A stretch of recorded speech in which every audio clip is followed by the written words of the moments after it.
afternoon, students. Hope you all are fine and safe. Let's begin the class with inspirational thought. Coming together is a beginning, keeping together is progress, working together is success. In the previous class, we had studied about asexual mode of reproduction and pre-fertilization structures and events of flowering plants. Flowers use their beautiful petals and fragrance to attract insects. Why do they do that? Because the insects help them in pollination. Pollination is a wonderful mechanism which provides food, shelter, etc. for the pollinating animals. Pollination is important because it leads to the production of fruits we can eat and seeds that will create more plants. So, in this video, we are going to learn what is pollination, what are the types of pollination, what are the agents bring out this pollination. What is pollination? The process of transfer of pollen grains from the anther to the stigma of the flower is called pollination. Yes? Pollination is a characteristic feature of spermatophyte. What do you mean by spermatophyte? Seeded plants are called spermatophyte. Right? Normally, gymnosperms and angiosperms are spermatophyte. Pollination in gymnosperm is differ from angiosperm because gymnosperms possess naked ovule, which means ovule does not enclosed by ovary. So, pollens are deposited directly on the exposed ovule, whereas in angiosperm it is said to be indirect as the pollens are deposited on the stigma of the pistil. In majority of the angiosperms, the flower opens and exposes its mature anthers and stigma for pollination. Such flowers are called chasmogamous flower and the phenomenon is called chasmogamy. In other plants, pollination occurs without opening and exposing their sex organs. Such flowers are called clistogamous flowers and the phenomenon is called clistogamy. Basically, the pollination is classified into two kinds. Namely, self-pollination, it is also called autogamy, and cross-pollination, it is also called allogamy. What is self-pollination? The transfer of pollen grains on the stigma of the same flower is called self-pollination or autogamy. Self-pollination is possible only those plants which possess anther and stigma, that is bisexual flowers. In order to promote self-pollination, the flowers should have several adaptations. They are clistogamy, homogamy and incomplete dichogamy. In clistogamy, flowers never open and expose the reproductive organs and thus the pollination is carried out within the closed flower. Example, Commelina, Viola, Oxalis, etc. In Commelina bengalensis, two types of flowers are produced. One is aerial flower and another one is underground flower. The aerial flowers are brightly colored chasmogamous. What do you mean by chasmogamous? The flower opens and exposes its mature anthers and stigma for pollination. Yes? The underground flowers are borne on the subterranean branches of the rhizome that are dull, clistogamous and self-pollinated and are not dependent on pollinators for pollination. Next one is homogamy. When the stamens and stigma of a flower mature at the same time, it is said to be homogamy. It favors self-pollination to occur. Example, Mirabilis jalapa, 4 o'clock plant, and Catranthus roses. Third one is incomplete dichogamy. In dichogamous flowers, the stamen and stigma of a flower mature at different time. Sometimes the time of maturation of these essential organs overlap so that it becomes favorable for self-pollination.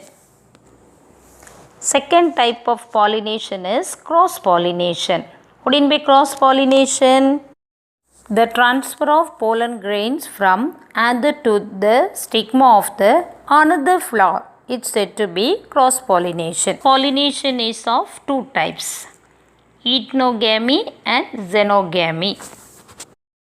When the pollen deposits on another flower of the same individual plant, it's said to be enotogamy. It usually occurs in plants which show monoecious condition, which means male and female flowers are present on the same plant.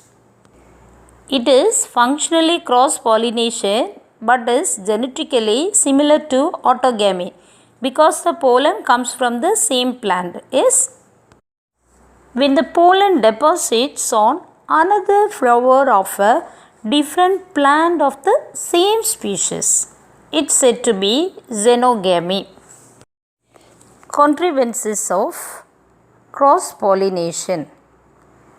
The flowers have several mechanisms or several adaptations that promote cross-pollination, which are called as contrivances of cross-pollination or outbreeding devices.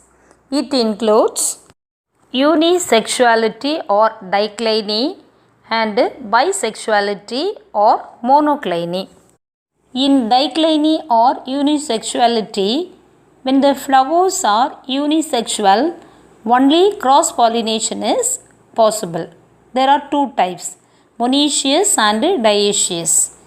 In monoecious plant, male and female flowers born on the same plant in different branches. So, this condition laid for cross-pollination. Likewise, dioecious condition also. Male and female flowers on different plants. Example, carica papaya, that is papaya tree, borassus, that is palm tree. Here, male and female plant is different, isn't it? So, it also laid for cross-pollination. Another one mechanism for cross-pollination is monocliny or bisexuality. Though flowers are bisexual, it prevents self-pollination because male sex organ anther and the female sex organ stigma matures at different times. That is of two types, protandry and protogyny. From the name itself we can understand pro means earlier, andry, that is andrecium. The stamens mature earlier than the stigma of the flowers.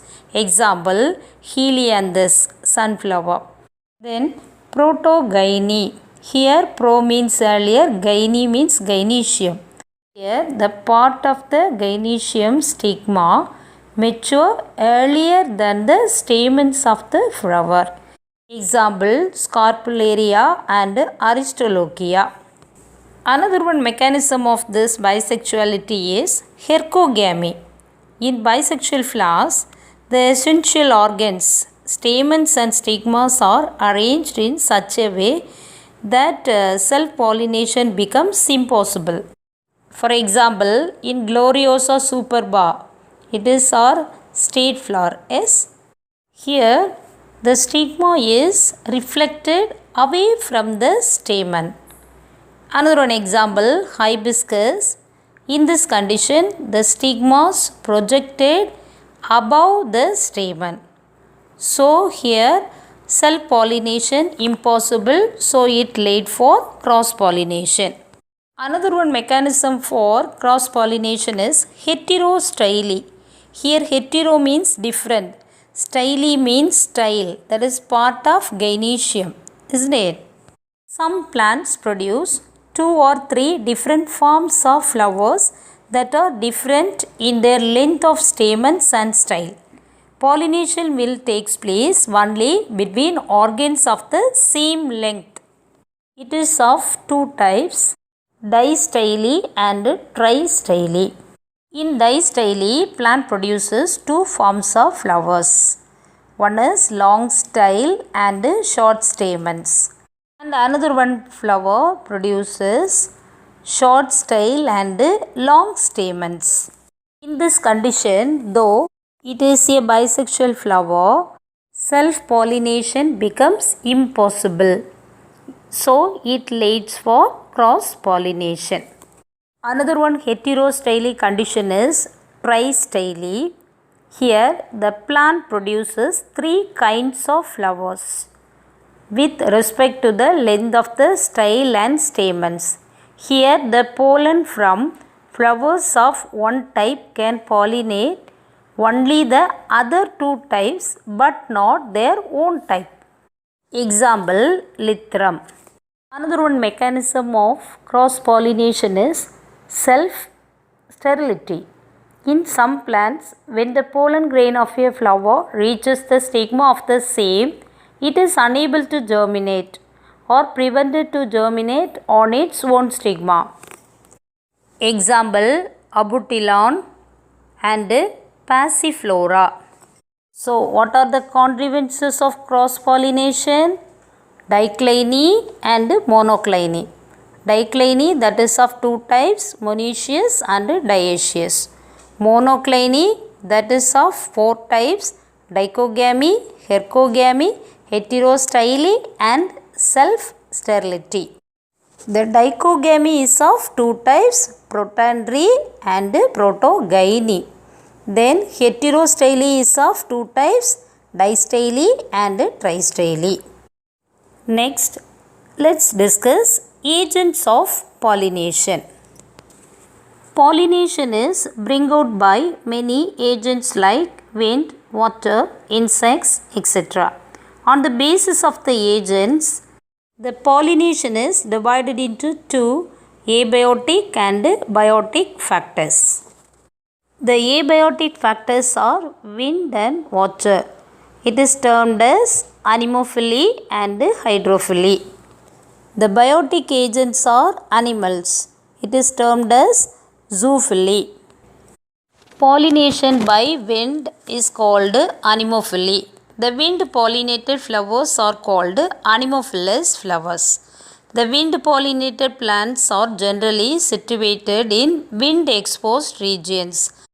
Anemophily is a chance event. Therefore, the pollen may not reach the target flower effectively and are wasted during the transit from one flower to another. Some common examples for wind pollinated flowers are grasses, sugarcane, bamboo, coconut, palm, maize, etc.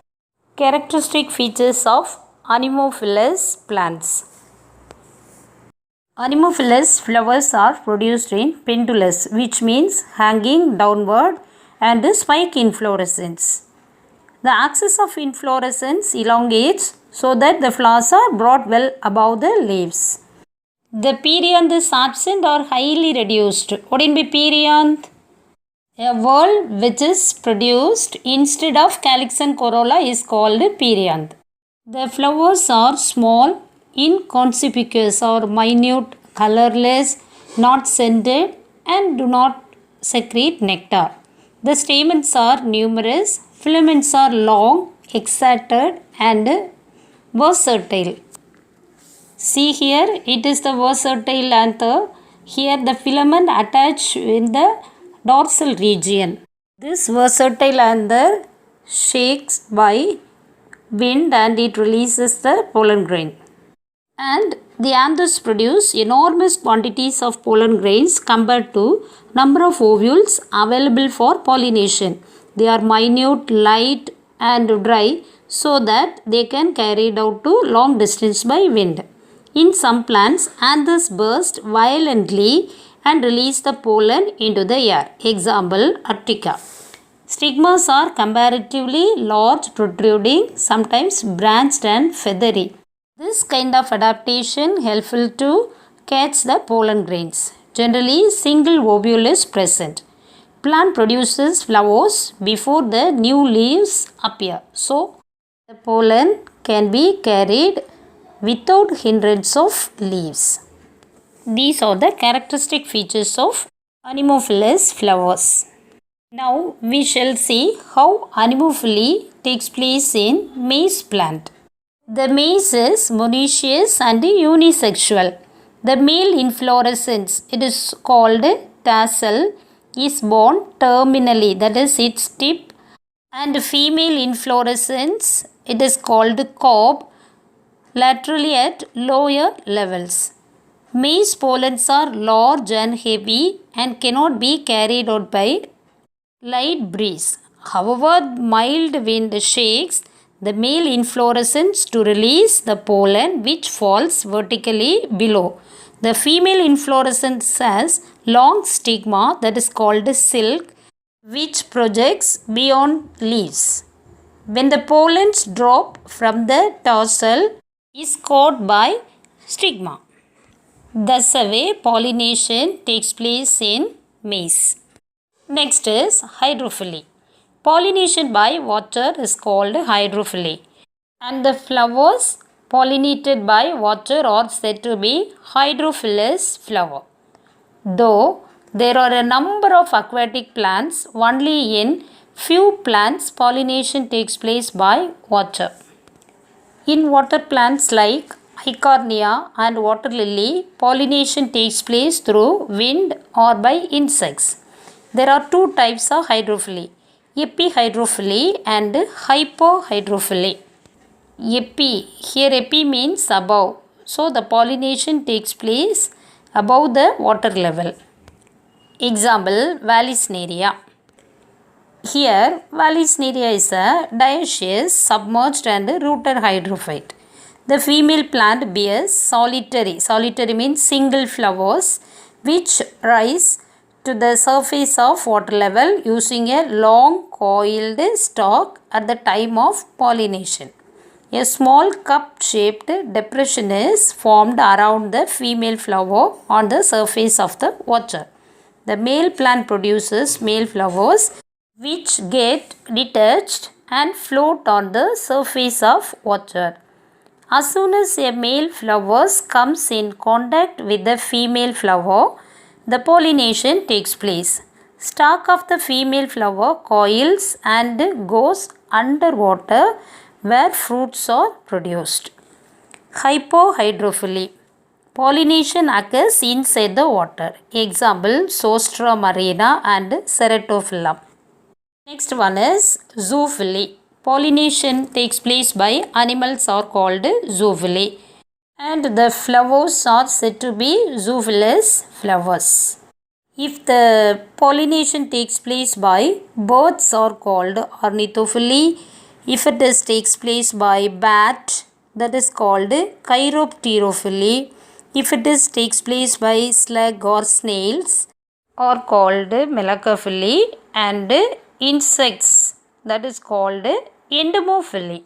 Entomophilous flowers should have some characteristic features. Flowers are generally large and brightly colored.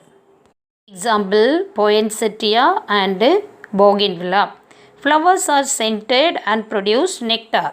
Flowers in which there is no secretion of nectar, the pollen is either consumed as food or used in building up of its hive by the honeybees. Pollen and nectar are the floral rewards for the visitors. Some flowers are pollinated by flies and beetles produce foul odor to attract pollinators. In some flowers, juicy cells are present which are pierced and the contents are sucked by the insects. These are the characteristic features of entomophilous flowers. One of the interesting pollination we can see in salvia plant. It is called lever mechanism. In this plant, the flower is protrudous and the corolla is bilabiate with two stamens. Each anther has an upper fertile lobe and lower sterile lobe, which is separated by a long connective which helps the anthers to swing freely. When a bee visits a flower, it sits on the lower lip, which acts as a platform. It enters the flower to suck the nectar by pushing its head into the corolla. During the entry of the bee into the flower, the body strikes against the sterile end of the connective. This makes the fertile part of the stamen to descend and strike at the back of the bee. The pollen gets deposited on the back of the bee. When it visits another flower, the pollen gets rubbed against the stigma and completes the act of pollination. Thus, the way pollination takes place in salvia. Now, let's conclude the session. So far, we discussed agents of pollination, that is, abiotic and biotic factors such as anemophily, hydrophily, and zoophily. Thank you, students.